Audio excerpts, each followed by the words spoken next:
She was born in Thebes, beneath limestone cliffs scorched golden by the sun of Upper Egypt, in a palace heavy with gods and expectation. The year was around 1507 BCE, and her name was Hatchepsut, foremost of noble women, a name carefully chosen, not for softness, but for dignity, for poise. She was the daughter of Pharaoh Thutmose I and Queen Amun, a union of divine blood and strategic alliance. She came into the world swaddled not just in linen, but in prophecy. Her cries heard by those who counted omens in the flight of birds and the swell of the Nile. But even then, the air was thick with contradiction. She was a royal daughter, firstborn of the Pharaoh, yet the throne would not be hers. The priests whispered of lineage and order. The scribes did not bother to teach her the words for heir. In the language of power, she was to be decorative, useful, perhaps, but not sovereign. Still, her father loved her, and love meant education. She learned to read hieroglyphs and command servants. She listened in court as men debated foreign policy and grain quotas. She learned that the gods were not merely worshipped, but interpreted, invoked selectively, revised daily, edited for power. Even then, she saw that what mattered was not only who ruled, but who wrote the story.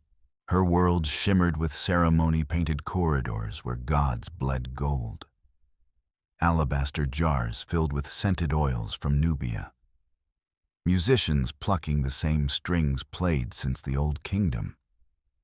And in these rooms, Hatshepsut watched, observed, waited. She had no brothers, at least not at first, which meant, for a brief flicker in time, she was the closest thing the throne had to a natural successor. But Egypt did not wear a woman's name easily. Instead, her father named Thutmose II, his son by a lesser wife, as heir. And when Thutmose died, Hatshepsut did not weep in private. She stood beside the boy king, now her husband, and bowed, yes, her husband, her half-brother, the pharaoh chosen over her, whom she married to stabilize the dynasty, to secure her bloodline even as it betrayed her. She wore the crown of queen consort with elegance. She presided over rituals with measured grace. She became God's wife of Amun, the most powerful religious title a woman could hold, yet it was still not rule. Inside, she seethed with quiet clarity. She saw what kings did. She saw what they didn't do. And when Thutmose II grew sickly, ineffectual, and distant, Hatshepsut began to whisper with the priests, not against her husband, not yet, but around him, beyond him. She made offerings at Karnak with her own hands. She commissioned shrines. She offered the god Amun not just devotion, but strategy. When Thutmose II died after a short reign, his son by another concubine, Thutmose III was still a child. And just like that, the empire needed a steward, a voice, a mind, a regent. Hatshepsut, now a widow in name and a queen mother by marriage, stepped forward. She did not cry out. She did not protest. She did not demand. She simply began to govern. The priests nodded. The scribes hesitated. The army waited. And the two lands, those twin serpents of chaos and order stretching from Nubia to the delta, exhaled, not because a woman ruled, but because someone competent did. Her signature began to appear alongside the boy's. Her likeness, still feminine, began to show up on monuments. Small, subtle changes. A coronet here, a coiled cobra there. And then, the questions began. Who truly ruled Egypt? The child or the widow? The blood of kings or the mind of one? The court fell silent. The gods, it seemed, were not yet ready to answer. But Hatchepsut already knew. She always had. The air in the royal harem turned cold the day Thutmose II died. Not from the wind, there was none, but from the silence. A silence too large to be natural, too clean. He had ruled in name, barely more than a breath between dynasties. Weak of health, uncertain in speech, and always overshadowed by the woman at his side. His sister wife, his match in blood, his better in every other way. Now he was gone, and Egypt, that old beast of sand and river, stared down a precipice. The heir Thutmose III was not her son. He was barely a child. His mother was of lesser rank, a royal concubine. His blood was legitimate, but his presence was ornamental. And Hatchepsut, now widow and stepmother, did what Egypt had always required in moments of chaos. She stepped forward, not with a cry, nor with ambition, but with structure. She summoned scribes, priests, generals. She spoke of ma'at, of duty, of preserving balance until the boy could rule. She offered stability dressed as obedience. They accepted, because who else would rule? Not the child with soft hands and frightened eyes. Not his mother, quiet and small in the shadowed chambers. Not the high priests of Karnak, who preferred gold to governance. Hatchepsut became regent, a word heavy with compromise. She sat behind the throne, never on it. She issued commands in the boy's name. But the empire knew better. She was the crown. The court adapted quickly. Ministers bowed to her first. Foreign dignitaries addressed her directly. The army saluted her chariot with full honors, no matter whose name was stamped on the seal. And so the transition was bloodless, but not painless, because every day that passed with her in power was a day the boy's crown gathered dust. And power, like grain, does not store forever. In the shadows of the palace, the future watched her with quiet resentment. But in the streets of Thebes, the people felt calm again. The granaries reopened. The Nile rose on time. The temples rang with hymns. Egypt was truly ruled for the first time in years, and none dared say aloud what they all knew, that the regent had become Pharaoh in everything but name. It began as a whisper in the hypostyle halls, a stirring in the sandstone, where priests had long chanted the names of men. But now, another name echoed subtle at first, then firm. Hatchepsut, daughter of Amun, chosen of the divine. She did not wait for approval. She summoned it at Karnak, where gods and kings mingled in incense and silence. Hatchepsut ordered the carving of a narrative, her narrative. It was not modest. It was not ambiguous. It declared that Amun himself, the hidden one, had taken the form of Thutmose I, approached Queen Ahmose, and begotten her through divine union. She was not merely born royal. She was born of the gods. The scenes were inscribed in color and gold. Amun caressing her mother, Khnum fashioning her body on his potter's wheel, deities laying hands on her tiny brow. She was not just next in line, she was destiny incarnate. Some priests hesitated. They had seen kings embellish before. But this was different. She was rewriting Genesis, and yet none objected. Because the temples prospered, donations flowed, shrines expanded. Her piety was visible, generous, and clever. She poured wealth into Karnak not as flattery, but as investment. Each block laid in her name was another contract signed with eternity. And the high priest, Hatchepsut, who held her confidence like a chalice, understood the new theology if she ruled with divine origin. Her authority was unchallengeable, eternal, inviolable. Soon, the whispers turned to affirmations. Temple rituals invoked her titles. Offerings were made in her honor alongside Ra. Even the common people began to believe, not because they were forced, but because Egypt loves order. And she gave them order gilded in myth.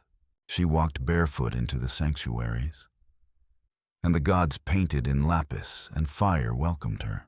And in return, she gave them visibility, monuments, reverence. It was a pact between ruler and realm, between myth and flesh, between a woman and the history she was reshaping with her own hand. The change came like the shifting of the Nile, slow, silent, inevitable. Hatchepsut, still officially a regent, began to appear in the company of pharaohs. Not beside them, not beneath them, as one of them. At first, it was subtle. Her statues became taller, more rigid. She appeared with a uraeus cobra on her forehead, a symbol of kingship. She wore the royal Nemes headdress, her hips narrowed in sculpture, her chest flattened. The curves of a woman gave way to the straight lines of power, but the eyes were still hers steady, knowing, half-lidded with divine detachment. The scribes hesitated. How does one speak of a woman as Pharaoh when the word itself means great house? A house with only one masculine form. They bent language until it obeyed. Her name was now carved in the royal cartouche. Her titles multiplied: Mat Kere, uniter of the two lands, beloved of Amun. She wore the bull's tail, the beard, the crook and flail. And still, she moved with the grace of a woman who had nothing to prove, but she had everything to protect. Thutmose III still existed. The boy was growing taller, stronger. His blood was unshakably royal. The more she stepped forward, the more dangerous his presence became, not to her life, perhaps, but to her image, her permanence. And so she filled the landscape with herself. She was etched onto walls in the act of making offerings, of smiting enemies, of embracing gods. She commissioned temple inscriptions, where she was both actor and audience, ruler and devotee. She erased ambiguity by overwhelming it. She did not call herself queen. She did not claim to be a woman in disguise. She walked into the throne room and ruled as Pharaoh. Not a female pharaoh, just Pharaoh. As if it had always been so, and no rebellion came. The soldiers obeyed her orders. The priests chanted her names. The gods, if they disapproved, remained silent. Even the people, those who carved stone, baked bricks, swept courts, learned the rhythm of her rule and found it stable, bountiful. Just, she was not wearing a mask. She was becoming something new. Neither male nor female, neither regent nor usurper, but the still point between all things, like the Nile itself, eternal and uncrowned. There was no public uprising, No smoke rising from the rooftops of Thebes. No proclamation of revolution, no assassins in the corridors. The transition was too elegant for that. Too sacred. It was not a coronation. Not officially. Not exactly. And yet it changed everything. Inside the sacred sanctuary of Karnak, Hatchepsut gathered the priests, the officials, and the gods. She stood not as regent, not as consort, but as Pharaoh-elect, unprecedented, unpermitted, and unstoppable.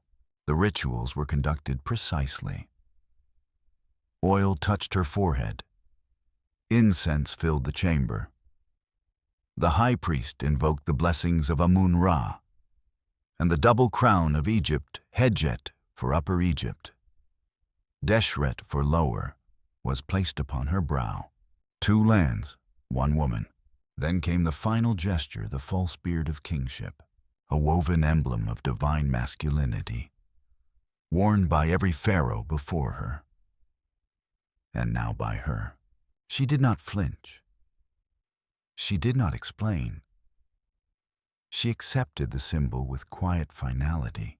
In that moment, Egypt had a pharaoh, and the world remained standing. Outside the temple, the people were told what they needed to hear.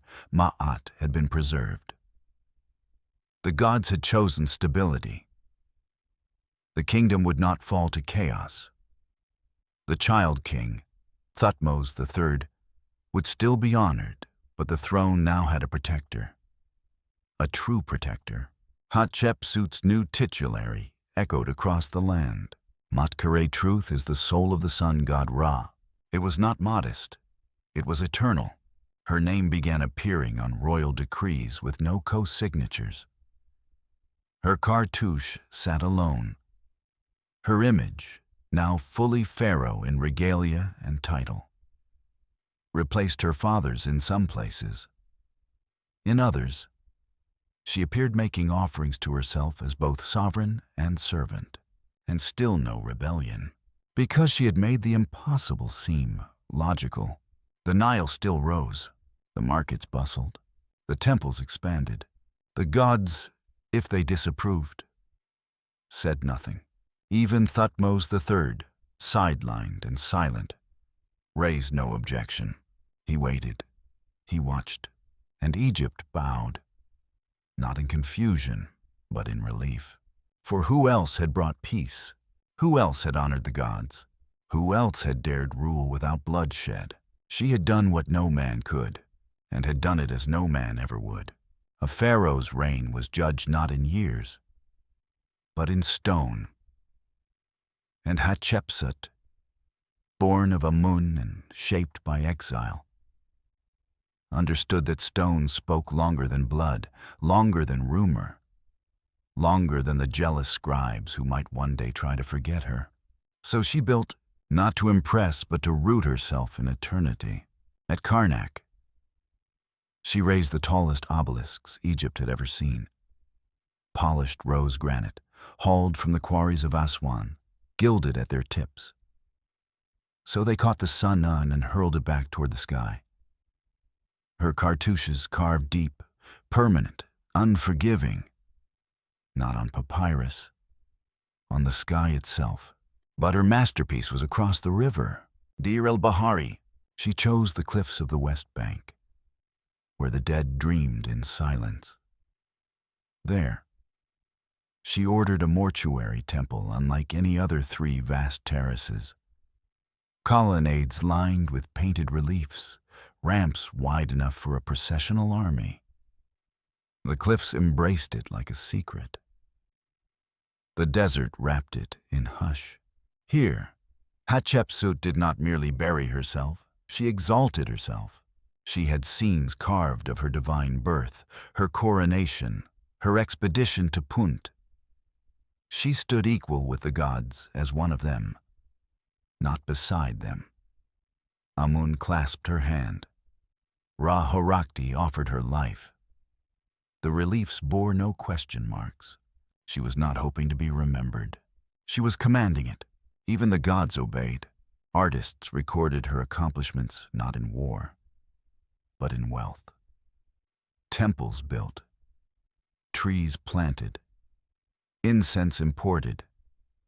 Her reign was a liturgy of order, and though some courtiers whispered, though Thutmose III stood waiting in the wings, Egypt's heart beat in rhythm with her name. The architecture of her legacy was feminine only in patience. It was masculine in permanence.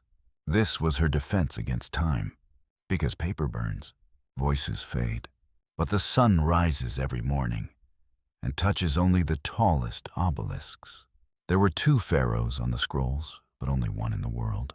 Thutmose III, the rightful son, the boy who had once worn the crown with his stepmother at his side, had vanished. Not physically, not yet, but in the language of power. He had been erased. His name stopped appearing on new monuments. His image shrank into corners small, awkward, deferential. Official inscriptions no longer called him co-ruler. In temple rituals, he was a child behind a throne already occupied. Hatchepsut didn't banish him. She didn't need to. She outshined him. This was not the work of cruelty, but of precision, because a co-ruler was a danger, because the gods could not bless 2 suns in one sky, and so she made room for only one. Even her daughter, Neferur, began to take on royal duties that once belonged to Thutmose. She appeared in statues beside her mother, sometimes dressed in male attire, her name written as if she too could be Pharaoh. It was a message the line of succession no longer ran through the boy. It ran through Hatchepsut by blood, by God, by will, and the people they obeyed. Because Egypt was thriving. The temples were busy. The traders returned from Byblos, from Nubia, from lands beyond the known horizon. The Nile whispered stability, but deep within the halls of the palace, the child king watched. He studied. He trained with generals in the outer provinces, mastering siege tactics, supply lines, command hierarchies. He was no longer a child, but his time had not yet come. And while Hatshepsut built monuments, he built memory. He kept silent, not from loyalty, but from strategy, because power taken too soon becomes theft.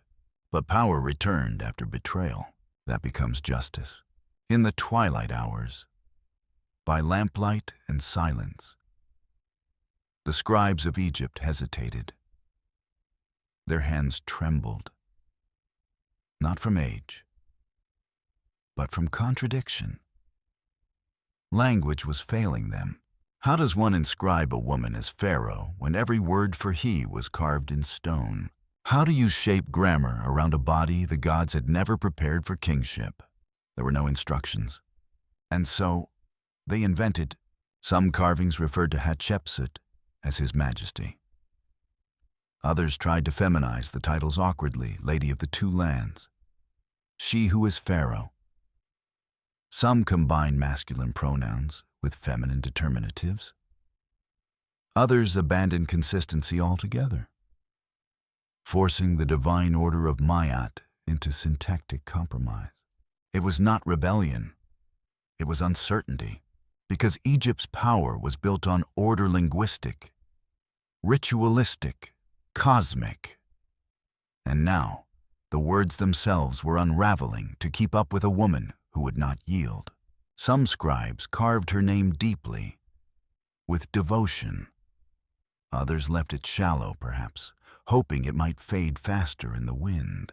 One court artist, tasked with sculpting her in stone, was told to give her a strong jawline. Another was told to leave her breasts visible.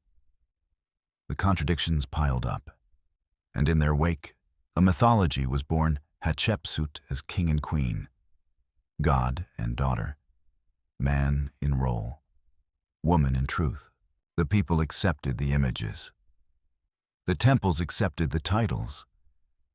But inside the scriptoriums, the tension crackled like drying papyrus, because every character they chiseled into limestone risked becoming a future heresy. Every inscription was a gamble between fidelity and survival. But the stonework continued, because Hatshepsut paid in gold, and because the gods, confusing as they were, had not sent lightning. And perhaps, just perhaps, the scribes began to believe that she was the exception, the one who bent not just gender, but grammar, and made it hold. There are legends in Egypt that do not belong to Egypt. Punt was one of them. A land beyond the Red Sea, beyond the known maps. A place of frankincense, gold, exotic animals, and mythic origin. The ancestors spoke of it in hushed reverence, but few had seen it. Fewer had returned. Hatshepsut made it real. She commissioned a fleet, 5 great ships outfitted with sails of linen and hulls carved with protective spells. Scribes, translators, soldiers, and diplomats were chosen. The mission was sacred. A voyage to touch the roots of divinity. For the first time in centuries, Egypt's navy sailed not for war, but for memory. They returned months later with wonders: panther skins, myrrh, resin, ebony logs, live incense trees dug up with their roots intact and replanted in the gardens of Karnak. The queen of Punt, Ati, was carved into temple walls, short, round, foreign, and kneeling before Hatshepsut. She was Pharaoh not only of Egypt, but of the miraculous, and she made sure it was never forgotten. On the grand terraces of Deir el-Bahari, Hatshepsut ordered the entire journey immortalized in relief rowers pushing through foreign seas, ambassadors offering gold, gods blessing the voyage. The narrative was spiritual, economic, and political all at once. She wasn't just preserving memory, she was rewriting the geography of Egyptian identity. For Hatshepsut, Punt wasn't a trade mission. It was proof that the gods smiled on her rule, proof that prosperity came not through conquest, but diplomacy, proof that her femininity had never been weakness, it had been vision.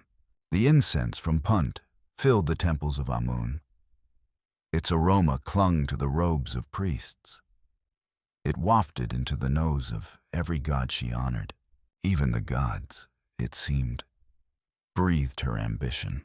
And when the scent curled upward, toward the heavens, it carried her name with it. He returned not as the child she had displaced, but as the man she had trained to wait. Thutmose III. The shadow pharaoh had spent his youth in exile, cloaked in ceremony. Sent to the military academies of Memphis and Heliopolis. Paraded as heir in title, but denied in function. While Hatshepsut ruled, he learned. While she built obelisks, he sharpened spears. While she carved theology into stone, he studied siegecraft on the borderlands. And now, he returned to Thebes, not to reclaim the throne, but to assess the damage. He found a kingdom at peace. Temples were overflowing. Trade was abundant. The people bowed with genuine reverence, but her face was everywhere, on colonnades and statues, in tombs and ledgers. Hatshepsut had transformed Egypt into a mirror of herself. Her reign had not merely filled the space she had overwritten the script. His own name, when it appeared at all, was small, crowded into corners like a memory Egypt had almost forgotten to keep. He did not lash out, not yet. He did not challenge her directly. He understood what she had built and how she had done it. He walked the grand processional ramp of Deir el-Bahari, gazing up at the painted walls that depicted her as Pharaoh commanding ships. standing with gods, offering truth to Ra. He clenched his jaw. He did not break the temple. He memorized it, because while she reigned by stone, he would reign by silence. Hatchepsut welcomed him back with ceremony. She did not fear him. She had known him as a child, as a silent pupil in her court, as a flicker on the edge of her horizon. Perhaps she thought she had tamed him. Perhaps she believed history would remember her longer. But Thutmose was no longer a boy, and legacy, he knew, could be broken not in life, but after, in the golden hush of her later years. Hatchepsut ruled from a palace softened by routine. No rebellions rose, no temples burned. The land obeyed. The gods remained silent, and the people, having grown used to her voice as law, bowed more easily than ever. But shadows lengthened in stillness. The obelisks stopped rising. The construction slowed. The great expeditions ceased, and those closest to her began to vanish. Her daughter, Neferur, once groomed for succession, disappeared from the records. No burial inscription, no final tribute. Some said she had died young. Others whispered darker things. Perhaps she had been removed. Perhaps she had refused. Senenmut, her trusted steward and architect, rumored to be her confidant, perhaps more faded from the scene. His tombs were never finished. His statues were buried. His name began to echo less and less. Hatchepsut did not mourn publicly. She had grown too practiced for that. But the palace grew quieter. Her health, though rarely mentioned, was failing. The reliefs from her final year show a face slightly more hollow, shoulders stiffened by age. Still regal, but more mortal than ever before, she turned her gaze westward, to the afterlife. She ordered her tomb constructed in the Valley of the Kings, a site previously reserved for male rulers. She would not be buried in a queen's necropolis. She would lie among pharaohs, equal, eternal. She ordered her sarcophagus placed beside her father's Thutmose, as if to say, I was always the rightful heir. Even in death, she challenged the order of succession, and yet, for all her precision, for all her architectural command over memory, something slipped. A note was left, and a vulnerability exposed, because pharaohs prepare for the gods, but rarely for their successors, and in the shadows of the court, Thutmose III was preparing not to mourn, but to revise. There was no lamentation in the streets when Hatshepsut died, no public mourning procession, no festival of remembrance, no statues cloaked in ritual linen. Just a quiet vacancy, as if Egypt exhaled but refused to say why. The priests of Karnak did not weep. The scribes did not pause their work. Even the temples she had gilded with incense and granite offered only formal prayers. Her body vanished into the royal necropolis without grandeur. No public ceremony marks her passage. No stela remains announcing her death. Her departure was as silent as her ascent had been loud. It was not grief, it was strategy, because in the hours following her death, the court pivoted. Thutmose III stepped forward not as usurper, but as heir. Not with vengeance, but with control. The transition was bloodless, because the power had already been waiting for him. The moment Hatshepsut stopped breathing, her memory became negotiable, and Egypt, that land of rituals and precision, returned to its old rhythm. The scribes resumed using only male pronouns. The priests spoke only of Thutmose. The generals raised new standards. stamped with his image, and in offices across Thebes. Old records were quietly pulled from shelves. Chisels were sharpened, walls inspected, temples reviewed. Hatchepsut was not denounced. She was omitted. It began slowly. Her cartouches disappeared from the corners of temple walls. Reliefs bearing her name were plastered over or recarved. Statues were smashed, buried in courtyards or reused in foundations, faces chiseled off. Breasts recarved into flat male torsos. Even her name was unwritten from the official king lists, as though she had never ruled, as though the golden age she built had bloomed from nothing. It wasn't revenge. It was correction.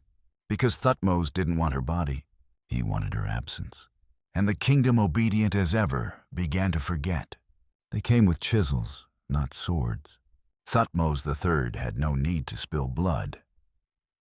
He had inherited a kingdom intact, its wealth brimming, its temples humming. His inheritance was secure, but its history was not. So he rewrote it. First came the iconoclasts' teams of stonemasons dispatched across Egypt. Their tools guided not by rage, but by decree. Their orders were clear: erase her. Not simply her face, not only her name, but the very possibility that she had ever reigned. Statues were toppled and buried in pits near her own temple. Those too large to move were defaced noses hacked off, eyes gouged out, breasts chiseled into flat plains, royal beards snapped away. The elegant silence of Deir el-Bahari became a crime scene of missing features and scarred walls. On temple inscriptions, her cartouches were carved out, leaving blank ovals like eye sockets. Reliefs were recarved to show Thutmose's eye-handing power, not to his daughter, but to his grandson. Timelines were adjusted. Lineages were edited. Language bent to erase her. And the most devastating blows came not in stone, but in record. The official king lists of Egypt, etched for eternity in the temples of Abydos and Saqqara, skipped over her reign entirely. There was no Hatchepsut, no Metkare, no woman Pharaoh. The scroll of history leapt clean from Thutmose I to Thutmose III, as if the years in between had been swallowed by the desert. It was not hatred, it was policy. To cleanse the bloodline, to restore Ma'at as the priests had long preferred it, masculine, linear, uninterrupted. No heretics trial, no curses, just administrative annihilation, a death repeated in stone. A second burial made of omissions, and it worked. For centuries, Hatshepsut vanished. Even the name her father gave her, foremost of noble women, was nowhere to be found. She had become what no pharaoh should ever become. Forgettable. Her body was hidden intentionally, quietly, without honor, not in the grand mortuary temple she had built for herself at Deir el-Bahari, whose vast terraces still echoed her vanished name, not in the royal tombs of queens. For she had not ruled as one, and not in the tomb prepared beside her father, Thutmose I, though she had commissioned it, ordered its redirection, recarved its walls, aligned it with stars and stone to seal her identity forever beside the king who raised her. Instead, she was buried elsewhere, anonymously, in a modest tomb known as KV-60, far from her intended resting place, stripped of titles, surrounded by ordinary objects, her sarcophagus cracked and undecorated. No golden mask, no parade of canopic jars, no grand funerary rites recorded in papyrus or stone. She had planned everything, but her successor had planned better. Even in death, her memory was displaced. The tomb was sealed, forgotten, rediscovered, ignored. and centuries passed. Pharaohs came and went. Dynasties rose and collapsed. The gods changed names. The temples became ruins. Her temple Deir el-Bahari was buried in sand. Her name was unknown even to those who walked the courtyards she had built. It wasn't until the early 20th century that her mortuary temple was excavated. Its artistry and ambition impossible to ignore. The name Hatchepsut re-emerged not in reverence, but in fragments inscriptions that had escaped chisels. Statues buried face down, but not destroyed. Anomalies in king lists, too glaring to dismiss. Still, her body remained unclaimed. It would take nearly a century more before a team of archaeologists, studying a box of embalmed organs labeled "Only Royal Woman," would find a single tooth. That tooth fit perfectly into the jaw of an unidentified mummy found in KV-60. No cartouche, no crown, but the evidence was undeniable. She had been there all along in exile, in silence. Egypt's only great female pharaoh, buried where no one would think to look, as though even in death, they feared what she had done. She came back in pieces, not in prophecy, not in glory, but in evidence. In a molar tucked inside a wooden box labeled "Unknown Royal Lady." In broken statues buried near her own temple, their eyes smashed, their hands severed. In a faint cartouche, half chiseled out, but still whispering her throne name, Matkare, beneath layers of erasure, for more than 3,000 years. The world had forgotten her. Not because she failed, but because she succeeded too well. Because she ruled without permission. Because she built without a man beside her. Because she wore the beard of kingship and dared to redefine the word pharaoh. Her crime had been functionality. Her punishment was memory loss. But the stones remembered.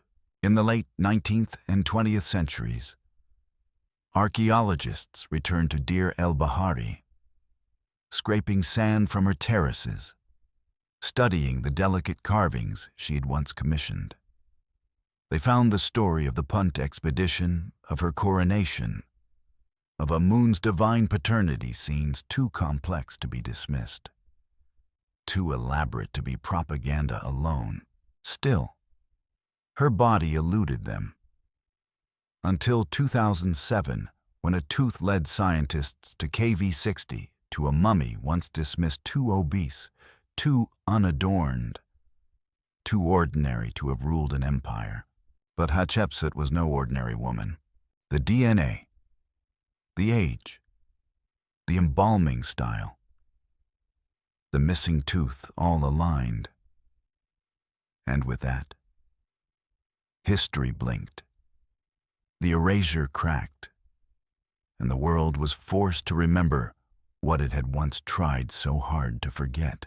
She had ruled not through war, but through balance, not by bloodshed, but by strategy. She had led Egypt through decades of prosperity, diplomacy, and sacred construction, and had been punished for doing so too well. The monuments they carved to erase her, they now mark her return. And the pharaoh they buried under false stone, she stands again, this time in our memory. She does not speak from the grave.